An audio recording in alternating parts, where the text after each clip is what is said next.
আমার কোমরটা শেষ, তুই আমার ইচ্ছা করে পালাইছিস না, কোমরটা ভেঙে ফেলছে। কেন ইচ্ছা করে আপনার কোমর ভাঙতে যাবো?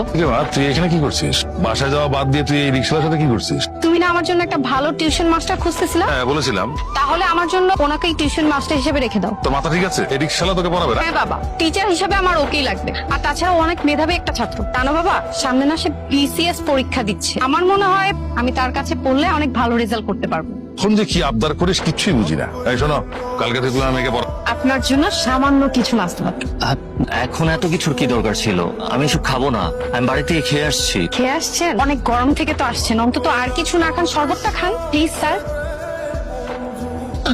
আপনারা শরবতের মধ্যে আবার কি দিয়ে খাওয়াইছেন? আমার এত গলা আর বুক জ্বলতেছে কেন? সত্যি করে বলেন। এইরকম দুষ্ট ছাত্রছাত্রী দুইটা থাকে। কোন ধরনের দুষ্টামি? আমার যে মরিচের শরবত খাওয়াইয়া দিল, যদি আমার কোনো একটা অঘটন ঘটেছে। মরিচের শরবত খাইলে অঘটন কেন ঘটবো? কত বিয়া বাড়িতে মরিচের শরবত খাওয়ায়। মায়ের সুবিধার না, আমি কিন্তু ওরা আর পড়াবো না। এটা করিস না, সুযোগ সবসময় আসে না। খান সাহেব তো মেলা টাকা, তারে ভালো একটা বেতন দিব, তুই তাইলে সংসারটা ভালো চালাইতে পারবি, পড়ালেখার খরচটা উঠা যাব, তোর আর রিক্সা চালাইতে হইব না। তুই এর পড়ানো ছাড়িস না। আমরা তো কিছুই করতে পারি না, আমরা হলো সংসারের বোঝ, তোর লেগে খালি দোয়া করি। তুমি যেহেতু কইতাছো, আমি ওরে পড়াম। কি যে গরম লাগতেছে স্যার। কি যাতা বলতেছো? মাথার উপরে কত জোরে ফ্যান করতেছে, আর কই আমার তো গরম লাগতেছে। স্যার আমার মনে হয় কি আপনার শরীরে রক্ত কম, তাই গরম কম লাগছে। আমার শরীরে রক্ত গরম, তাই আমার বেশি গরম লাগতেছে। এসব ননসেন্স কথাবার্তা বাদ দিয়ে একটু মন দিয়ে পড়াশোনাটা করো। কি হচ্ছে এসব? আমি কি করলাম স্যার? কি হচ্ছে তুমি বুঝতে পারছো? এসব কেন করতেছো তুমি? স্যার আমি না আপনাকে ভালোবেসে ফেলেছি, আপনাকে না আমার অনেক ভালো লাগে। হোয়াট? তুমি তো আমার সাথে যোগ করতেছো? না না, আমি সত্যি কথা বলতেছি। তুমি আমার সাথে এসব নাটক কেন করতেছো? প্রতিশোধ নেওয়ার জন্য? কি যে বলতেছেন না স্যার, ওই সব কিছু তো আমি সেদিনই ভুলে গেছি।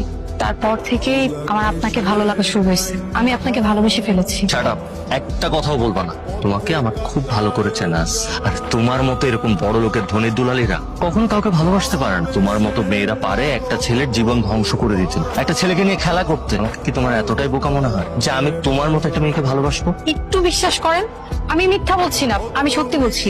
যদি প্রমাণ দরকার হয় তাহলে চলে, আমরা পালিয়ে বিয়ে করে ফেলি। তোমার আমাকে কি মনে হয় বলো তো? আমি গরিব, কিন্তু আমি লোভী না। তোমার মতো একটা মেয়েকে আমি বিয়ে করবো? ইম্পসিবল। হ্যাঁ, বিয়ে আমি অবশ্যই করবো, তবে তোমার মতো কাউকে না। নম্র, ভদ্র, সভ্য কোন একটা মেয়ে। আমাকে অপমান করে গেল।